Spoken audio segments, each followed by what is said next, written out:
नमस्कार साथियों, मातृभूमि सेवा संस्थान आप सभी का हार्दिक स्वागत और अभिनंदन करता है। संस्था का उद्देश्य देश के उन वीर और वीरांगनाओं की गाथाओं को आप सभी के सामने लाना है जिन्होंने मातृभूमि की सेवा के लिए अपने आप को समर्पित किया। साथ ही ऐसे व्यक्तित्व जिन्होंने इस देश को कुछ दिया, चाहे समर्पण हो, चाहे ज्ञान हो, चाहे मार्गदर्शन हो, ऐसे व्यक्तित्व से भी आप सबको परिचित कराने का हमारा उद्देश्य रहा है। आज हम शिक्षक दिवस के अवसर पर देश के उन तमाम गुरुओं को नमन करते हैं जिनकी बदौलत हमारा देश विश्व गुरु बना, पूरा विश्व भारत का लोहा मानने लगा। ये हमारे उन तमाम कर्मवीर गुरुजनों की बदौलत है। आज शिक्षक दिवस के अवसर पर हम उन तमाम गुरुओं को नमन करते हैं। गुरु जो हमें अंधकार से प्रकाश की ओर लाने का काम करते हैं, गुरु जो हमारे अंदर छिपी हुई प्रतिभाओं को उजागर करने का काम करते हैं, गुरु उस कच्ची मिट्टी को आकार देने का काम करते हैं, चाहे वो एक शिष्य के रूप में, चाहे एक डॉक्टर के रूप में, चाहे इंजीनियर के रूप में हमें तराश कर काबिल बनाते हैं, वो हमारे गुरु हैं। गुरु उस एक पौधे को सींच कर वट वृक्ष के रूप में स्थापित करने का काम करते हैं। हम आज के इस अवसर पर तमाम गुरुओं को नमन करते हैं जिनकी बदौलत आज हम हैं, आप हैं और पूरा संसार है, क्योंकि बिना गुरु के कोई भी व्यक्ति अपने जीवन में विकास नहीं कर सकता। किताबी ज्ञान, विद्यालय ज्ञान गुरुओं के माध्यम से मिलता है, जबकि घर में भी हमारे माता पिता, हमारे भाई बहन भी गुरु का काम करते हैं जो हमें सही दिशा की ओर चलने के लिए प्रेरित करते हैं। आज के इस अवसर पर चूँकि 5 सितंबर प्रतिवर्ष भारत के अंदर शिक्षक दिवस के रूप में मनाया जाता है और इस शिक्षक दिवस के अवसर पर हम उस महान शख्सियत को याद करते हैं जिन्होंने एक शिक्षक के रूप में अपनी सेवाएं प्रारंभ करते हुए देश के उस सर्वोच्च पद पर वो आसीन हुए। जी हाँ, मैं बात कर रहा हूँ सर्वपल्ली डॉक्टर राधाकृष्णन की। राधाकृष्णन जी जिनका जन्म 5 सितंबर 1888 को तिरुतनी, एक तमिलनाडु का गांव था, वहां पर हुआ। आप मध्यम परिवार से थे। आपके पिता जिनका नाम सर्वपल्ली वीरास्वामी था और माता का नाम सीतम्बा था। सर्वपल्ली शब्द चूँकि इनके पैतृक गांव का था, जब इनके पूर्वज सर्वपल्ली गांव में रहा करते थे और वहाँ से जब वो तिरुतनी गांव चले आए तो उनकी परम इच्छा थी कि वो उनके गांव के नाम से जाने जाएं। इसलिए सभी ने अपने नाम के साथ सर्वपल्ली शब्द को जोड़ा और राधाकृष्णन ने भी अपने नाम के साथ सर्वपल्ली शब्द को जोड़ा। ये 5 भाई और एक बहन थे। 5 भाइयों में दूसरे नंबर के थे, चूँकि इनके पिता विद्वान थे लेकिन एक मध्यम कारोबारी थे, मध्यम काम करते थे। इसलिए जो सुख सुविधाएं, भौतिक साधन और संसाधन मिलना चाहिए था एक बड़े परिवार की वजह से वो नहीं मिल पाया, लेकिन एक सामान्य जीवन आपने जिया। प्रारंभिक शिक्षा आपकी क्रिश्चियन मिशनरी स्कूल ल्यूथन में हुई, वहाँ आपने प्रारंभिक शिक्षा प्राप्त की। चूँकि आप शुरू से जिज्ञासु थे, ज्ञानी थे, स्वामी विवेकानंद जी और वीर सावरकर के जीवन चरित्र को आपने बहुत अच्छी तरीके से पढ़ा था, तो आपके अंदर कूट कूट कर देश प्रेम भरा था। आप ज्ञानी थे, आप ज्ञाता थे और आप हर समय भारतीय संस्कृति और सभ्यता को स्थापित करने का काम आपने स्वयं में भी किया और आप चाहते थे कि लोगों के अंदर भी ये ज्ञान भरा रहे। क्योंकि आप क्रिश्चियन स्कूल में पढ़े थे तो आपने उस दौरान बाइबिल का भी अध्ययन किया और आपने कई भाषाओं का ज्ञान लेने का प्रयास किया।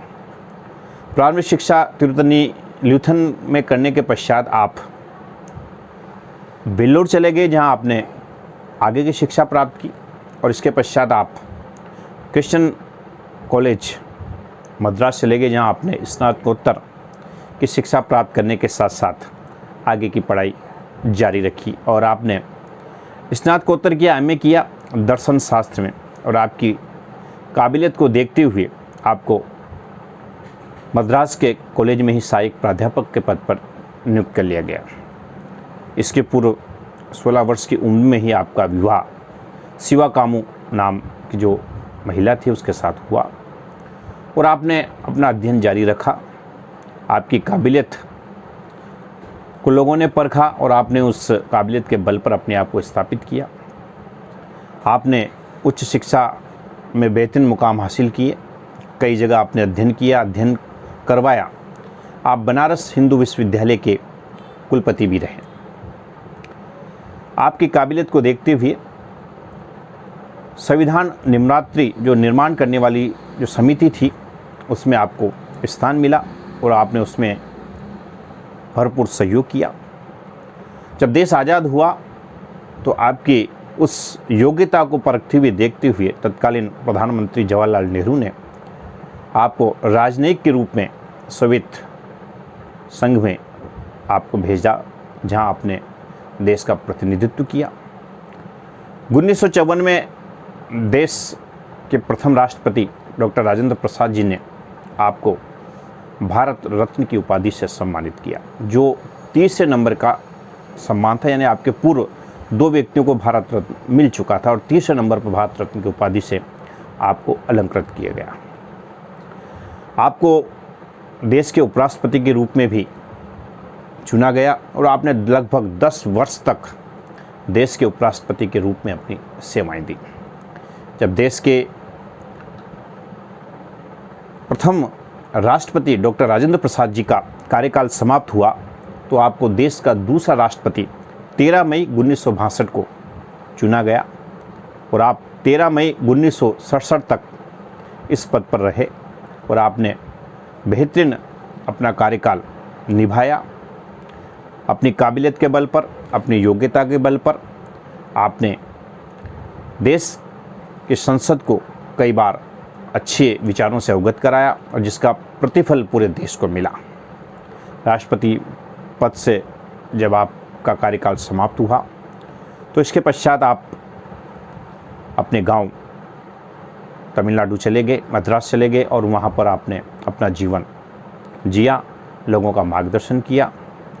और ऐसा व्यक्तित्व 17 अप्रैल 1975 को चेन्नई में से अपने बीच से, आप हम सबके बीच से प्रभु के धाम चला गया। वो आज हमारे बीच नहीं है, लेकिन 40 वर्षों तक जिस व्यक्तित्व ने शिक्षा के क्षेत्र में अपने आप को स्थापित किया, एक अध्यापक के रूप में अनेकों बालक बालिकाओं को तैयार किया, ज्ञान दिया, ऐसे व्यक्तित्व की याद में भारत सरकार ने 5 सितंबर को प्रतिवर्ष शिक्षक दिवस के रूप में मनाने का निर्णय लिया और प्रतिवर्ष शिक्षक दिवस मनाए जाते हैं। और इस दिन देश के राष्ट्रपति के माध्यम से, देश के राज्य के राज्यपालों के माध्यम से और स्थानीय प्रशासन के माध्यम से शिक्षकों को राष्ट्रीय स्तरीय, राज्य स्तरीय, जिला स्तरीय, ब्लॉक स्तरीय पुरस्कारों से अलंकृत किया जाता है, सम्मानित किया जाता है। आइए आज के इस अवसर पर हम ये संकल्प लें कि हम हमारे गुरुओं का सम्मान करेंगे, हम उनको उस मुकाम पर स्थापित करेंगे, गुरु शिष्य परंपरा का निर्वहन करेंगे, ताकि हम उनके ज्ञान के आशीर्वाद से हमारे जीवन को सफल बना सकें। वर्तमान के इस परिप्रेक्ष्य में गुरु शिष्य परंपरा पर कई बार प्रश्न चिन्ह लगते हैं।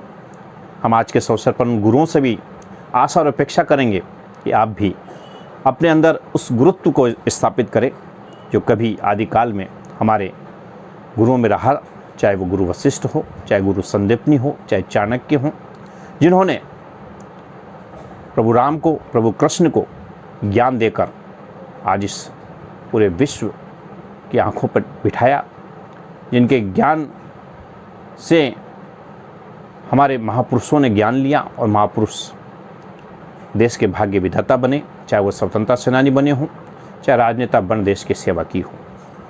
आज भी गुरु अपनी उस परंपरा का निर्वहन कर रहे हैं।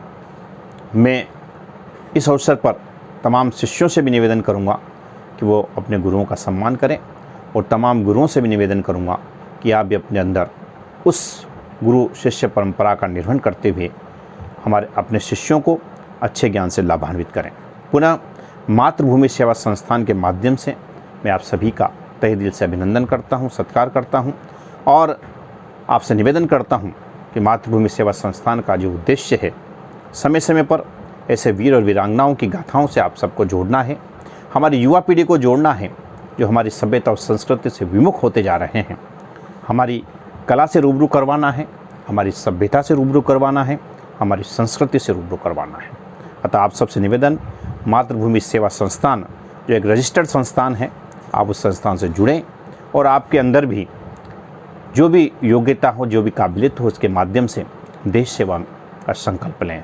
पुनः आप सभी को शिक्षक दिवस की बहुत बहुत शुभकामनाएं। धन्यवाद।